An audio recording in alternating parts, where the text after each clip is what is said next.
Hey, Ramelia, and for you OG Ram fans, don't be startled. I'm going to get to the clip in a second. So in this picture, we have the woman who shall be nameless, the one that we speak of in the chat or don't speak of. And I mentioned her by this name, the woman who shall be nameless. Her name is there. She was the majority owner of the Rams when her husband, quote unquote, accidentally drowned in the year they went to the Super Bowl in '79 versus the Steelers. And she took over the majority interest of the ownership. Okay, so she was the one that was the majority owner of the Rams, and she moved the team from Anaheim, Los Angeles area to St. Louis in the middle of the night. And may she rest in peace, but for me, I don't forgive her for doing that. Now, to her left in this picture is former Rams GM John Shaw, her henchman, as I call him. He was the guy that traded Eric Dickerson, one of the greatest running backs of all time, if not the greatest, right in the middle of us just about to get Jim Everett in 1986. Right before that, they only played like maybe 3 or 4 games together. Jim Everett was acclimating himself to the NFL. Imagine what could have been. But anyway, he's the guy who later on redeemed himself a little bit in Eric Dickerson's eyes. And you'll get that information from this clip. And but still not in our eyes as Ram fans, OG Ram fans, because you should never trade a player like Eric Dickerson.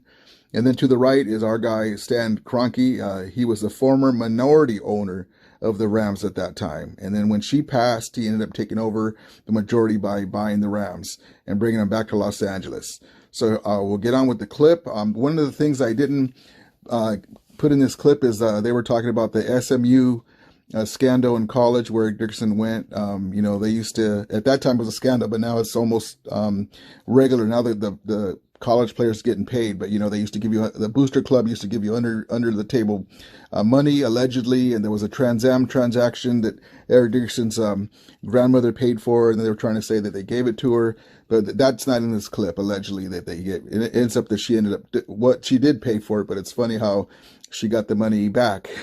But anyway, that's not in this clip. In this clip is Eric Dickerson talking about his time with the Rams, that he wished he would have stayed with the Rams, what they were paying him. It's a very entertaining clip, so I'm going to get to it, guys. I hope you guys enjoy it. Eric Dickerson, you need no introduction. Welcome to the pivot. Thanks. The most iconic back ever in the history of the game. I don't know about that, you were the only one that you had the goggles. I had the goggles. You had the neck roll. And the Jerry. And the Jerry curls. The Jerry curls. Go on, man. Yeah. It's the stuff I wore. I mean, it wasn't nothing that I was trying to be cool or different. I got to say the neck roll was kind of a touch that I got to say, I took it from my boy Craig James when we were in college. Right. And he had a neck roll. I kind of like that neck roll. I never had one in high school. So I kind of took the neck roll and I, kind of did my own twist, stretched it out and just made it look cool, like Superman. So that's kind of what the neck roll. Serious question though, because I get sweat in my eyes when I ain't have no hair. With the Jerry curl dripping. The activated and the oil sheen. Never. I'm gonna tell you the problem with because I wore goggles. Right. Man, they fogged up all this. I hated them things. But people thought I wore them just to be cool, but I hated them. I was always I always had a towel. I was walking to the line of scrimmage doing this, wiping them off. It helped when guys are trying to poke you in the eyes because I got a lot of that, especially back in those days. It was really dirty football, but it was football. But those goggles were just part of the deal. But the Jerry curl, it was what the Jerry curl was. You had an S curl or something like that? Yeah, definitely had an S curl. You had an S curl for Everybody had it. Thank you. Everybody did. Feel that you have for the game, and you start to dominate in the way that you do. When you were playing the game, were you focused on or was being an all-time great something that mattered to you? Would you work on every day saying, because I say this all the time, and I was talking the other day and I said, look, you can do anything you put your mind to within your skill set. That's true. Not anything in the world, because some of us aren't capable. Right. But every day you woke up, you had the ability to be the best to ever do it from your position. Were you approaching football in that way? Most definitely. Great question. Most definitely. My dad taught me that. He had a saying to me. He said, son, all that you do what you might, things done by halves are never done right. I always want to be the best. I mean, always. always, you know, you got to understand, coming from a small town in Texas, a little town, 2,000 people, I heard all the time, and Eric can't, you know, he ain't that good. You know, he ain't this, he ain't that. I mean, think about how many times I heard that. You know, he can't play no college football. He hang around here, but he can't play college. Now with the college, my first year I struggled. See, them the big boys. You can't play with the college boys. It got a little better my next year.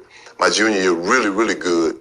But my senior year, I was like, and I say this, you know, humbly, but I feel like a man playing with boys. My talent, second to nobody's. And that was a God-given talent. It really was. I mean, it was time. A linebacker run up to me. I'm big as he is. You know, defensive end. I'm big as he is. Yeah. I mean, I'm big. You know, he can't catch me. I can run over him. I can run around him. So most definitely, I always wanted to be the best. When I got to the pros, I had that same mentality.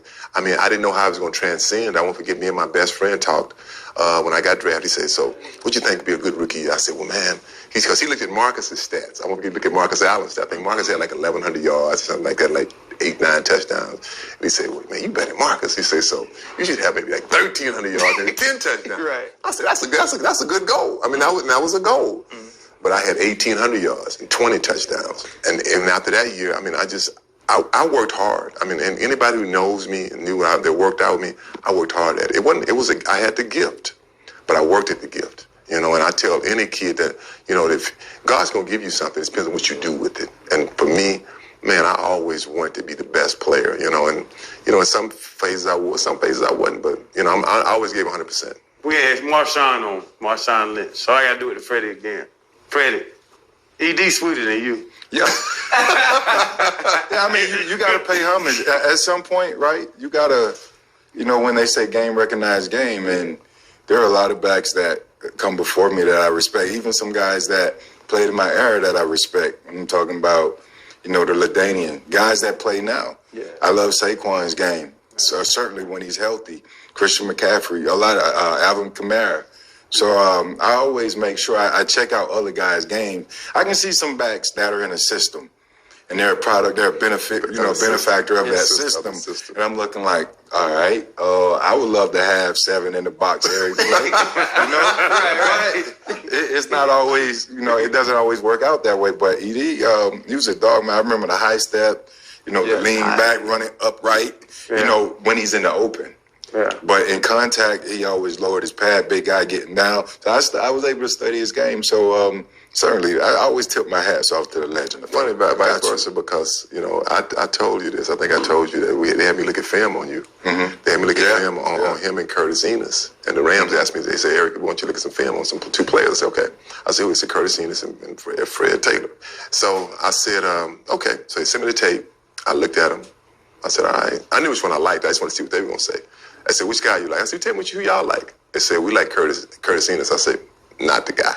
Mm-hmm. He said, "No, I'm telling you." I said, "No, I'm talking to the scout." I said, "Not the guy." I said, "I'm telling you." I said, "Why?" He said, "Tell me, give me your reasons why." I said, "Well, first of all, I think he's little." I said, "And he runs leaning over too much. He's going to blow his knee out." I said, "He doesn't run in control." I said, "Football, you got to run in control."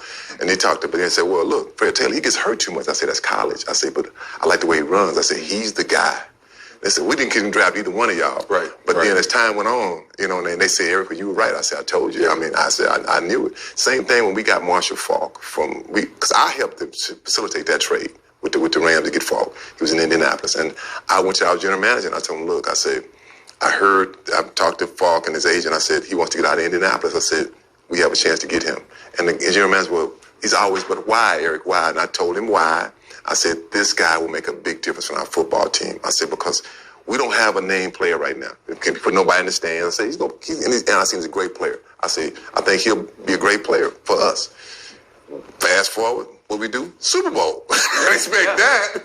But I say, you know, I'm not saying I'm no guru, but I know my position, you know. And when I saw where Fred ran, I said, "Man, he gonna be great in the pros." I mean, I just knew it, and you didn't let me down. No, I appreciate it. I was just talking about you the day before yesterday. Yeah, I appreciate telling this story. It's the same conversation with Marcus, but again, that's where for me, you know, when they talk about Hall of Fame, this and that, my peers and the guys that have done it before me, that's what matters the most to me, you know. But aside from that, going back to your draft class in '83. You know, going number 2 behind John Elway. Then you guys had Dan Marino, Kurt Warner, 3 other guys that are legends in the game.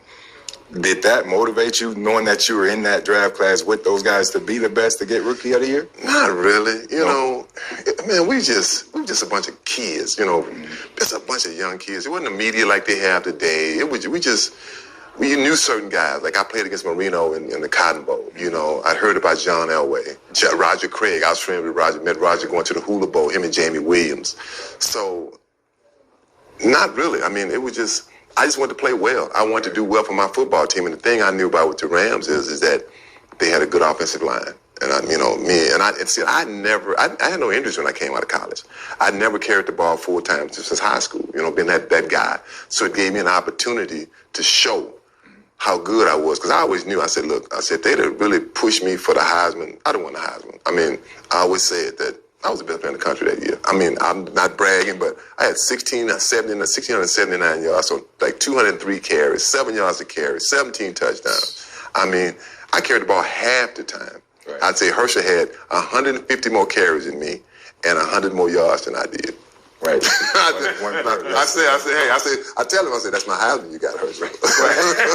you think about that though. That draft, it was Jim Kelly in that draft, Dan Marino, John Elway, Darrell Green, Roger Craig. I mean, that was a great draft. Yeah, like when you look back at football and you see all of those great players that played in a different time, especially offensively. Right, offensively, you know, the rules weren't the same. You clothesline, you catch cats, you could blindside them and do those different things. And you watch players now. How do you think an Eric Dickerson would translate into today's football game? Oh, my gosh. I'd kill you, man. I'd kill it. Man, first of all, just give me an offensive line. Just give me a piece of quarterback.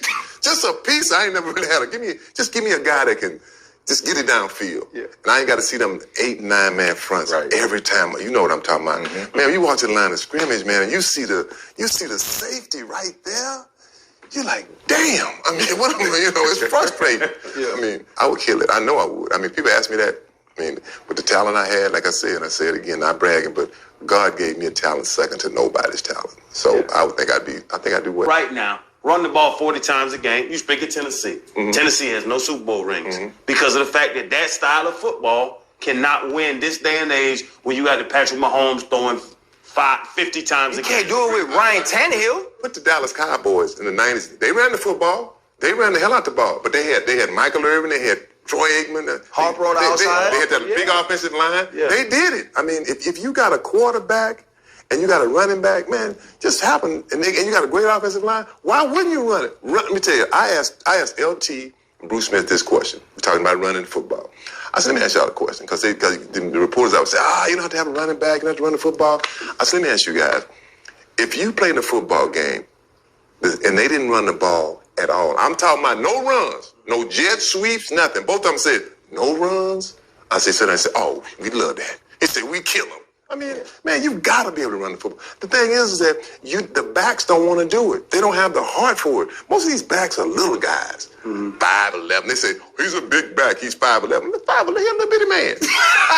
I call them fat backs. They fat and they got a big, they get stumpy and they about 5'10". I'm like, oh, he thick, he 5'10". Who in the hell? He 5'9". I mean, I'm 6'3". Yeah. I'm as tall as a defensive end, some of the defensive linebackers. Yeah. So when I stood in the backfield, I won't forget we played the Detroit Lions.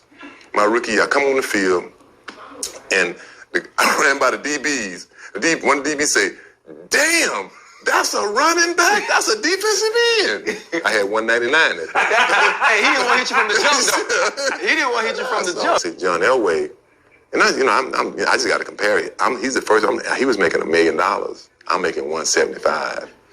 That's a big disparity. I mean, but that's how they could do you back then. Yeah, we got to ask. Your agent was bad. The team was bad. Was y'all not aggressive enough? Because number one makes $1 million. Number two makes $600.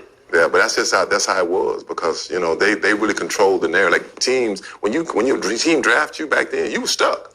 I mean, let's just say after you play your 4 years and say somebody else wants you, and if we're gonna make you an offer, no, you ain't going nowhere till we let you go. That's how it was. You ain't going nowhere.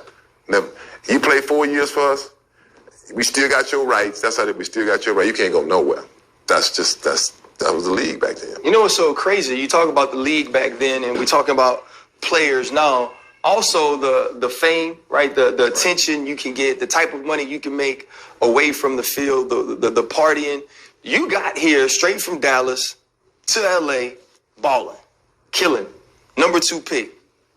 What your life was like away from the field? For my first year, it was good. 'Cause really, I was shy. I was really kind of shy. So, I didn't like I would sign autographs. I was kind of shy about it. I mean, I went to my first Laker game. My doctor, he was a Lakers doctor, asked me to go to the game. And I'm like, sure. And they were like, man, you going to the doc? He said, he got floor seats. I didn't know what floor seats were. He said, well, what's we go sit right on the floor? I'm like, okay, because I didn't really watch that much basketball. So when we got to the forum, we were going to go right down to the floor. I'm like, wow. And so I went with Magic and Kareem, and everybody came over. I'm like, oh my gosh, I'm tripping. I'm like, it's Magic, Kareem, and they came over shaking my hand, and they announced me on the loudspeaker. And I got up, and they gave me a standing ovation. I'm like, oh, this ain't me. This is not me. And I remember at one point, I didn't even want to going out to clubs because it was not they were bombarding me. I was embarrassed behind it. People asked me about, you playing. I'm like, yeah. And so, I kind of got over it. And look, man, I'll always be a Ram. I tell you, I love one thing about I'm loyal. I just got that loyalty thing. Even I played for the Colts. They just said I don't feel like a Colt. I don't. I just don't. I don't go back to Indy to none of the games. I just don't. I just feel like this is where I live. This is my team. This is the team I love. This team I want. This is the team I wanted to play for when I got drafted. Because you know why? I like that horn. I thought it just looked cool, and I thought I'd look good in the uniform. And it's in your mind that they wrecked that chest? Oh, hell they hit yeah. that sternum? Give us some names that caught that sternum a couple times. Yeah, come on. We played the Bears in the playoff game. Mike Singletary got me really good. I won't forget it. It was an ISO play. Right after Miller and the H-back came in supposed to pick him up. And Richard Dent told me this a couple of years later. He said, we knew what the play was going to be. He said, Eric, we had 10 men. He said, we knew y'all couldn't throw the ball. Yeah. We couldn't. Our quarterback threw for 50 yards. he threw for 60 the week before and 50 in that game. Oh, legit? Yeah, for real. No. This ain't no joke. When I said earlier, I want a piece of quarterback. Just give me a guy getting down. Something. So he threw for 50 yards. He said, Eric, we knew. He said 29 ain't gonna beat us. So Mike Gooman came in motion. And when they hurt Richard Dent caved it in, so knocked him off track. Mike Singletary had a free run. I saw him, but I'm thinking Mike gonna still get him. And I'm running. We went bam, and we stuck just like this here. And man, all of a sudden they bent me back, and then all the black waves. I ain't gonna lie. So I get up, go to the sideline. I'm like, shit, that hurt. Go there, sit down. They came over. I knew something was wrong. They said, so, you all right? I said, I'm all right. I said, where you at? Chicago. I said, what's your name? Eric Dickerson. What's your date of birth? I don't know how many. I said, I have no idea. And I didn't know what date I was born. I have no clue what my birthday was.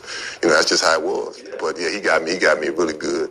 Ronnie Lott got me good. Got me my ribs up. But I wore a flagjack. But in that same game, I ran over him. So yeah. And I ran over Mike later. It's just, they get you get them. That's just football. You ain't gonna win all the time. That's like this ain't the movies. Like, the good guy, like, Bruce Lee, we kicking everybody. We kicking everybody. Don't work like that, dog. You get got sometimes. So yeah, I've gotten God. I've gotten God. Second best running back in Rams history. Marshall Faulk, and my big boy, Gurley. Ooh, God, forgot about Todd. Oh, you talking about Steven? Steven.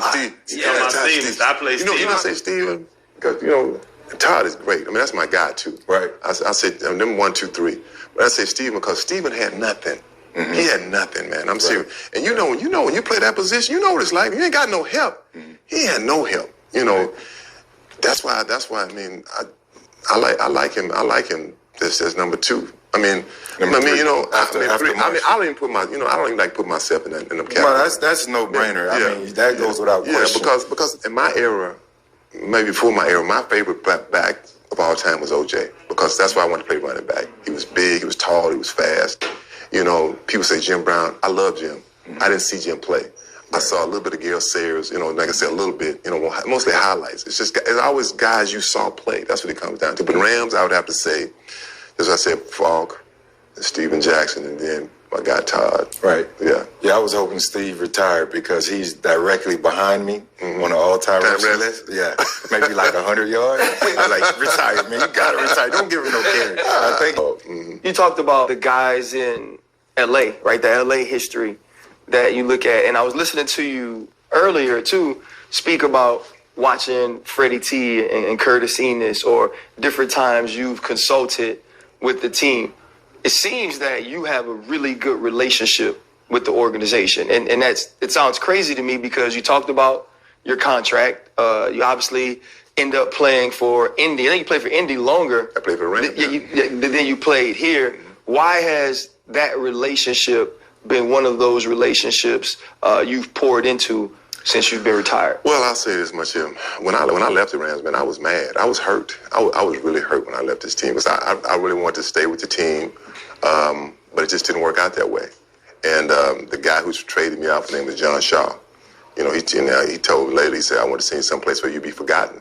He tried to send me to India, that I had no help because that was a bad organization. I see why John Elway didn't want to go there. When you get there, I see why you didn't want to come here. The GM of the Rams told you, I want to send you somewhere that you can be forgotten? Mm-hmm. Yeah, he didn't.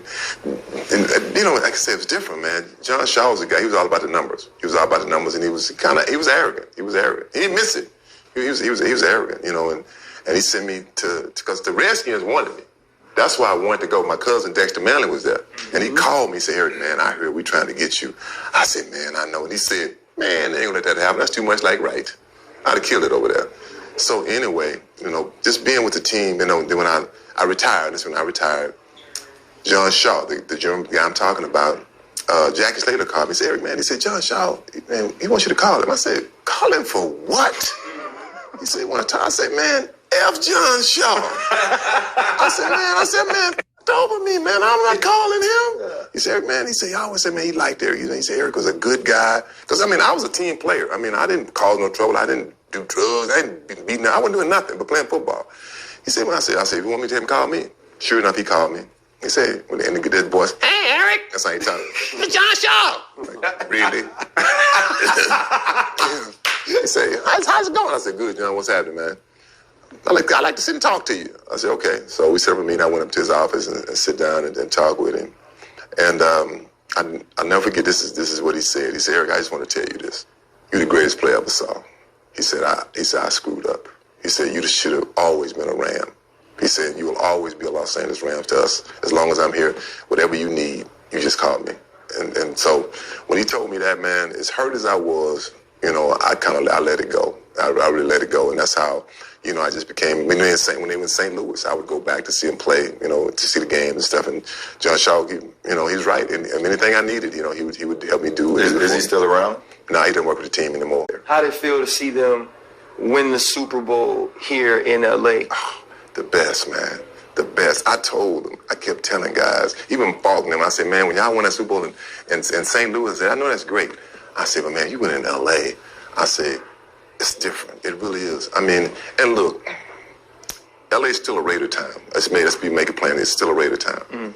But it's gradually going back because the Rams were gone for 21 years. There was no team here. These little kids that are now 25 and 30, they might have been Ram fans, but man, grandma, but now they're Raiders. They're 49er fans. I hate them 49ers. 49er fans. They're Cowboy fans, So it's going to take a while. But to win a Super Bowl in L.A. and win at your home stadium, it's fantastic. I think the one thing before we wrap up that I'd like you to share is you were highly successful from the day you became a Ram. And you've now lived your life in a way that's exemplary, where people can look at you and say, I respect him, not because he does everything right, because he does everything as an adult man should do it.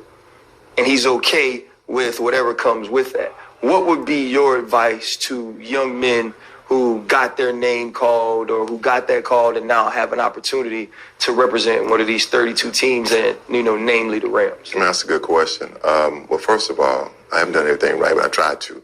My main thing is I just remember my mother told me when I came to L.A., She said, Eric, don't go out there and embarrass yourself. Don't go embarrass your name, your dad's name. He had a good name. My father had a really good name.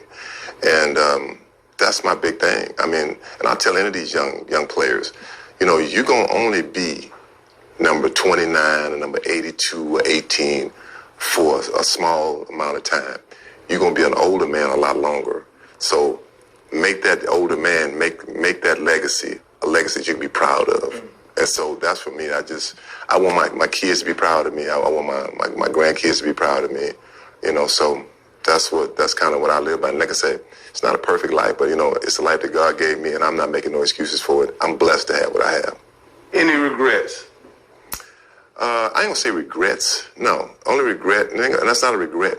Do I wish that I could have stayed with the Rams my whole career? That's it. But I don't regret it, because you know why?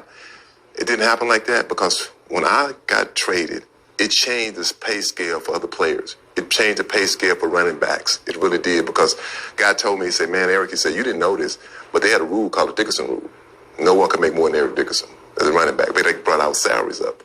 Yeah. And so I didn't even know that. But that's that hidden stuff they don't tell you. I mean, but yeah, because I mean, I was outspoken, man. We wasn't getting paid right. Running backs weren't getting paid. I mean, it just wasn't happening for us. They were paying everybody else. But I mean, what about us? I mean, back in those days, we were the workhorses. Oh yeah, it's crazy. I made more money than you all your years, and I wasn't even worth a damn compared to you. But financially, I was better than you. But I was 20 years younger. Way better. And that was the difference. Yeah. So, but just the love, and we call him Freddie Flowers. He tries to give it, but the love of the OGs like that, for y'all to fight for that money, is the reason that we could make the money that we made later on. Most of and even guys before us, you know, that didn't get a chance to make the money. Because I think about my friend Deacon Jones.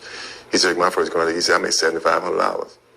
So, you know, I mean, back in the day when I played, the minimum wage was $30,000. So guys had multiple, you know, guys sold cars, you know, insurance. So it wasn't like, we didn't have a real off season all the time. So on behalf of the running backs in the game today, I think I'll, you know, salute you and really just say, man, I personally appreciate you.